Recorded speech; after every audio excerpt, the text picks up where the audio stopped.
Perkenalkan, nama saya Ali Fadilah. Saya berasal dari eh bodoh lah.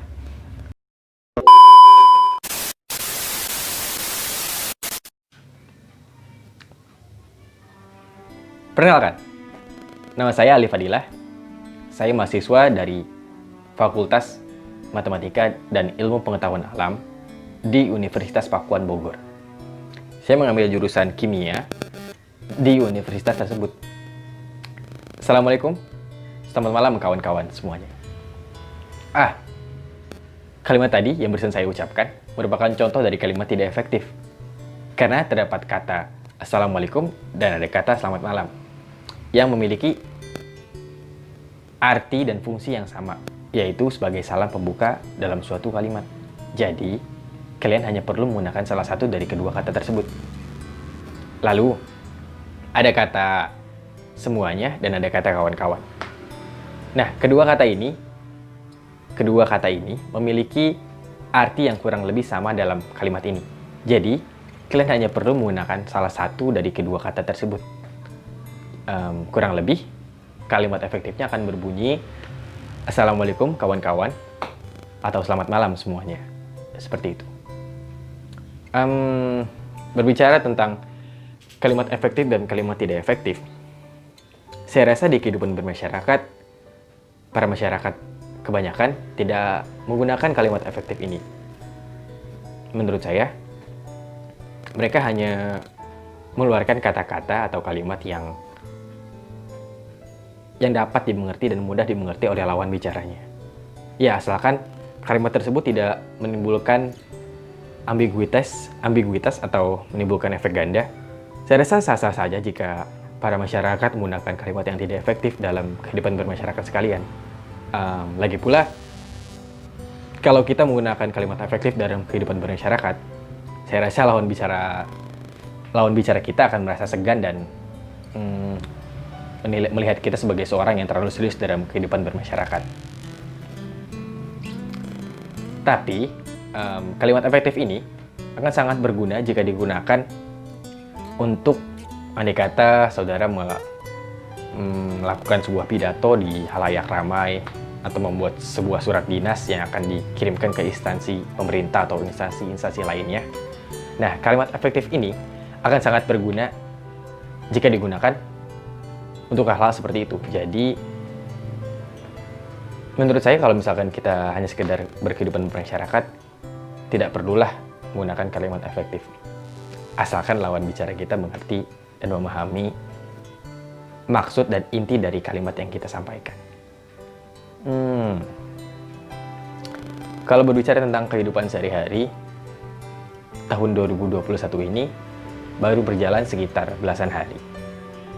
Dan saya rasa di tahun 2021 ini banyak sekali harapan-harapan yang muncul. Karena begitu beratnya yang saya rasakan di tahun sebelumnya, di tahun 2020.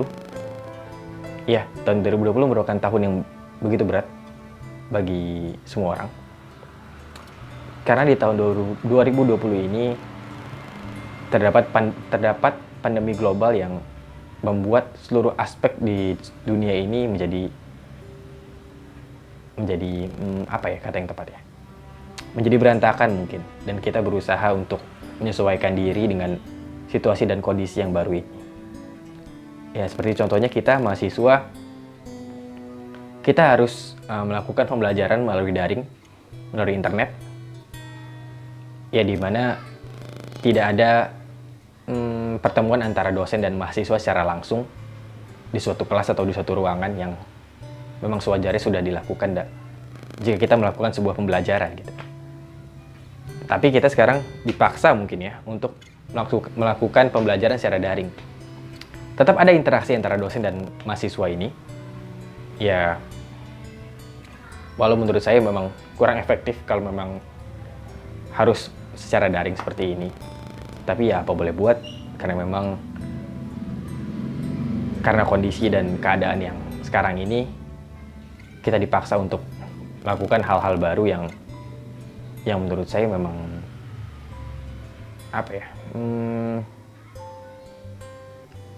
aneh mungkin ya. Ya, entahlah. Tetapi tahun 2020 kemarin juga banyak sekali orang-orang yang berusaha keras untuk bertahan hidup. Banyak dari orang-orang atau tetangga atau mungkin saudara-saudara kita sekalian juga ya, banyak yang kehilangan pekerjaan mereka, lalu berusaha untuk terus hidup dengan mencari pekerjaan lain atau membuka usaha lain, mencari sedikit semua segala hal tentang peluang-peluang yang ada gitu, berusaha memanfaatkan peluang-peluang yang ada yang di depan matanya. Dan memang terkadang manusia itu jika kepepet lah istilahnya, jika kita ditekan, kita akan mengeluarkan ide-ide yang cemerlang, ide-ide yang memang jarang dikeluarkan oleh orang-orang banyak. Jadi ya, mungkin ini salah satu dampak positif dari pandemi global yang kita rasakan saat ini juga.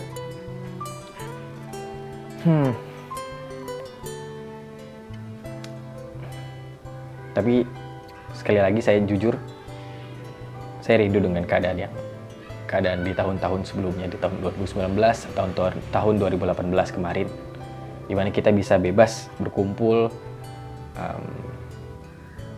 ngobrol secara dekat tanpa menggunakan masker, tidak ada jaga jarak sedikit pun. Ya, saya rindu dengan keadaan-keadaan tersebut, dan semoga kita bisa kembali seperti semula dulu.